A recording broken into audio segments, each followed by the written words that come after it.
A vários fatores. mutilação que era causada pelo próprio procedimento cirúrgico que mutilava também o nervo e daí causava embolia, esse risco a cirurgia robótica já afasta bastante, né? Ele melhora e os trabalhos mostram que ele melhora principalmente na recuperação precoce. Então, ao invés do paciente ficar ali sofrendo 6 meses, um ano e meio, ele consegue ter uma recuperação maior no começo. Por exemplo, a continência urinária você opera antes de uma incontinência maior. Hoje, os pacientes que você opera, que eu opero, o 90% quando retira a sonda ali na primeira semana, ele já não perde urina, ele perde uma quantidade muito mínima. Doutor Lucas, quais são os sintomas que sinalizam que a próstata pode estar com algum problema? Então, as pessoas se atrapalham muito nisso, isso é muito interessante, que as pessoas vão no meu consultório muito pensando que está com câncer de próstata, porque está urinando fraco, o jato não sai direito, é intermitente, acorda muitas vezes à noite, arde. Isso daí é sintoma de aumento da próstata, é um processo Que é a tal benigno. hiperplasia benigna da Isso, próstata, não que é é? a outra doença de próstata que eu ia falar, que também aflige muitas pessoas, mas não aumenta o risco de câncer de próstata. Não tem nada a ver, são patologias completamente diferentes. E aí, às vezes, o paciente chama atenção, ele tem uma hiperplasia, não tem nada de câncer. Porque o câncer de próstata, ele não produz absolutamente sintoma nenhum. No caso da hiperplasia, ela regride? Não. Não volta. Quer dizer que uma vez a próstata aumentada, ela continua aumentada para o resto da vida. Ela continua aumentada, mas não significa que uma próstata aumentada deva ser tratada. Sim. O que vai indicar o tratamento são os sintomas do paciente, ou então se a próstata for muito grande. Também existe hoje cirurgias, tratamentos para próstatas grandes, que é o vapor d'água, que é o Rezum, e o Rolep, o Tulep, que é um tipo de cirurgia que você faz com laser, que é também uma evolução magnífica para próstatas grandes. Eu também acabei trazendo essas técnicas aqui para a Bahia há 3 anos. Isso é muito grande, mas isso não tem nada a ver com câncer de próstata. Você tem que diferenciar, conversar com o paciente, que uma coisa é hiperplasia, que você vai fazer essa técnica da enucleação da próstata com laser, e outra é um robô que também não tem nada a ver. Pois é, mas em termos de sintomas, então, urinar várias vezes durante a noite, ou aquele jato que não é tão firme, tão forte, são sintomas que podem mascarar na verdade, uma hiperplasia, não é isso? Agora, para ser um câncer de próstata, tem alguns sintomas específicos que não definem? Não tem. A pessoa só vai sentir algum sintoma de próstata se uma doença já estiver avançada. É um paciente que urinando com sangue. Pode dar sangue, se tiver dor óssea que deu metástase no osso. Aí já é difícil. Aí você não cura.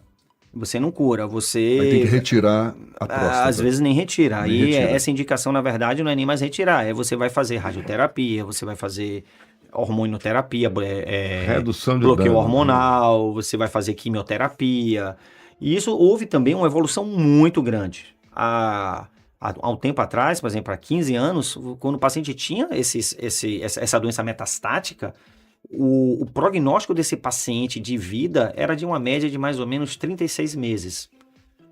Hoje, esses 36 pacientes... meses sofrendo. Né? Sofrendo. Hoje, esses pacientes conseguem viver bem, com a qualidade trabalhando, dirigindo, viajando, com sua família, 10 anos, 15 anos. Isso cada vez está aumentando. Então, hoje a gente tem uma leva ali de tratamentos que desenvolveu com um investimento muito pesado de indústrias farmacêuticas, de pesquisa. Ninguém que está nos ouvindo se anime a relaxar, porque a medicina avançou por aí, muito pelo contrário, né? Tem que prevenir. Não, tem que prevenir, mas assim, o tratamento, a pessoa vai tratar e vai ficar dá um conforto, correndo para lá, para cá.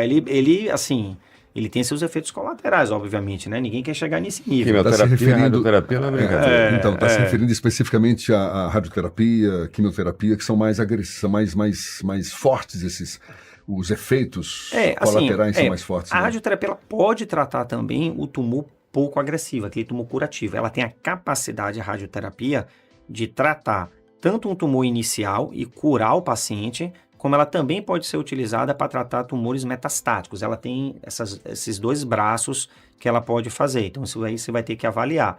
E a radioterapia hoje em dia também evoluiu muito. Você tem máquinas hoje excelentes e que o efeito colateral do tratamento é muito pouco. Mas assim, que é uma gama ali complexa, obviamente, que isso aqui que eu estou tentando aqui falar aqui com vocês, é da pessoa entender ali, né? Quem é que vai estar central de toda essa nossa conversa? É o que o Novembro Azul chama a atenção. É a prevenção. Perfeito. É a prevenção. Eu queria lhe perguntar, doutor, a eficiência das campanhas do Novembro Azul. As sociedades científicas, elas já identificam qual foi o resultado que a gente tem aqui acumulado depois desses anos de campanha de Novembro Azul. Pois é, e isso é algo muito conturbado, né? Isso aí daria para a gente ficar falando a semana inteira, porque eu não estou nem me referindo à polêmica sobre fazer o toque, não fazer, isso já foi, né? Não, é outra polêmica, é a polêmica de fazer ou não a campanha. Se você for avaliar determinados órgãos, eles acham por meio de estudos que a campanha não deve ser feita. E outros acham que sim. Mas com que argumento não se deve fazer se acha campanha? que o tumor de próstata, quando que isso é uma verdade, a pessoa está mais velha, ele não consegue ser agressivo na pessoa. Ele tem uma característica, muitas vezes, de que pela expectativa de vida da pessoa, ele vai ter o câncer, vai adoecer, mas não vai morrer por causa do câncer. Então, que você estaria fazendo um tratamento que não deveria ser feito e que talvez a campanha não tenha ali um objetivo de melhorar a mortalidade por causa da doença. Isso tudo muda muito, muitos trabalhos são antigos, a expectativa de vida, a nossa realidade mudou completamente. Hoje uma pessoa de 75 anos é diferente de uma pessoa de 75 anos há 10 anos. Eu tenho vários colegas médicos de 75 anos que estão trabalhando a todo vapor. Então, assim, pessoa de 60 anos de idade, que é considerada pela lei tudo como idoso, não é mais idoso. Assim, vai falar assim, plenamente ativo. No caso de médico, melhor ainda, né? Pois é, mas há 20 anos era idoso, mas isso mudou. Então, assim, por isso que eu estou falando que isso é muito conturbado quando você vai discutir, porque determinados órgãos apoiam e outros órgãos não apoiam a campanha do Novembro Azul. Mas, assim, no âmbito geral, eu acho que a campanha do Novembro Azul, ela tem um objetivo final, que é chamar a atenção do nosso povo, por exemplo, brasileiro, e tem uma perspectiva de não se cuidar direito, de não frequentar o médico, de quando ele sai do pediatra, ele fica ali 20 anos sem ir no médico, não faz um exame de sangue, não sabe nem que ir no médico, não sabe se é hipertenso ou se não é hipertenso, de chamar a atenção para ele, você tem que se reeducar. Você tem que se prevenir, você tem que andar, você tem que correr, tem que comer bem, você tem que ir para o médico, tem que fazer um exame de sangue, tem que fazer um PSA. Então, o objetivo maior da campanha é você chamar a atenção. Eu costumo dizer que a gente tem que transformar o Novembro Azul no mês azul, vamos dizer assim. Ou seja, a pessoa tem que criar na cabeça dele ali uma rotina de que ele tem que, algum mês do ano, ele tem que separar aquele mês, o melhor mês para ele, que não seja novembro, pode ser novembro ou não, para ele cuidar da sua saúde.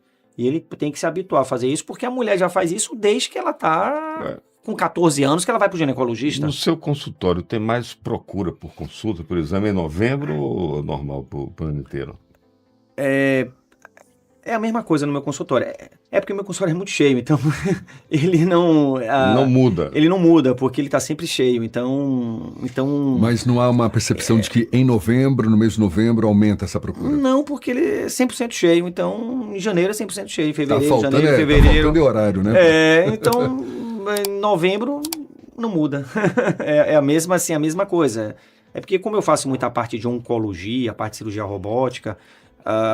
já tem uma procura no consultório, uma demanda definida ao longo do ano, que isso não muda, isso é corriqueiro. Agora, por mais que varie, né, os cuidados para cada paciente, ou seja, tem que levar em conta o histórico de cada um, mas fica valendo aquela regra de a partir dos 45 anos, no caso dos homens, para o início desses exames preventivos da próstata? Pela literatura, o que ela indica é que ainda mantém isso, que a partir dos 45 anos, as pessoas que têm histórico familiar de parente primeiro grau, com câncer de próstata, pai, irmão, ou etnia negra, tem que, 45 anos, pelo menos começar a fazer o PSA. Se não tiver isso, a partir dos 50 anos. Literatura brasileira. Teve uma revisão agora, a americana já fala que se você não tiver essa história de risco, a partir dos 55. Você vê que isso muda.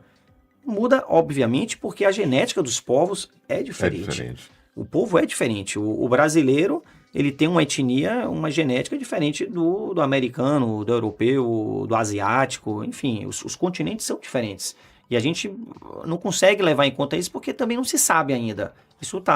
Essa parte de genética é muito nova, tem 10 anos para cá isso tem mudado muito. Hoje em dia a gente já consegue fazer uma associação, por exemplo, de câncer de próstata mais agressivo com história familiar de câncer de mama. Aquela mulher parente de primeiro grau, sua mãe, sua irmã, que tiver um câncer de mama mais agressivo, o homem aumenta o risco de ter câncer de próstata. Eita. Então, no estudo genético, você tem que avaliar isso, porque tem lá um receptor que chama BRCA2 que pode aumentar o risco do câncer de próstata. Então, as coisas são muito... A evolução é muito rápida, é um assunto muito abrangente, né? Não para de fazer pesquisa o tempo inteiro. Tá? Por Sim. via das dúvidas, fez 45 Prevenção. anos, procure o médico, faça lá seu exame, porque a próstata tem vida útil, digamos. Não tenha medo limitada, de ir ao não é? Porque urologista, não necessariamente ele vai fazer o exame de toque. Tenha paciência. E se fizer, não é tão ruim assim. É rapidinho. É como eu falo pro pessoal, para os pacientes. dura pouco. Esses Dura dias pouco. eu estava vendo uma mulher fazendo um depoimento que até achei meio inapropriado, ela dizendo, não, porque o exame de mamografia dói demais, o peito vai para cima, vai para baixo, aperta aqui, não sei o que, tal. Tá, tudo bem, pode ser desconfortável. O exame de O toque câncer é um retal... pouquinho pior, né? Não, pois é, o exame de toque retal é tão desconfortável quanto. Agora, Mas é rapidinho, preferível... demora 10 sim, segundos. mas é preferível passar por esse constrangimento do que Sim. ter que enfrentar um Encarar câncer um lá na câncer, frente, na brinquedo. verdade, Com certeza. seja de mama ou de próstata. Com certeza. Doutor Lucas, muito bom, muito obrigado pela sua disponibilidade. Doutor Lucas Batista, médico urologista, contribuindo aqui conosco para reforçar a importância, estamos em pleno novembro azul, do exame preventivo, né? Dos cuidados que podem evitar o desenvolvimento de um câncer de próstata que não vai ser nada legal, com certeza. Eu que agradeço a vocês a oportunidade aqui à tarde de estar podendo falar novamente sobre esse assunto. Todo ano a gente fala, conversa, e a mídia tem um fator aí muito importante na divulgação. Acho que a mídia transforma, tem um papel fundamental na saúde das pessoas. Então eu agradeço aí que continue esse trabalho também. Obrigado. Prazer todo nosso, muito obrigado mais uma vez. Agora 7h55 na Tarde FM.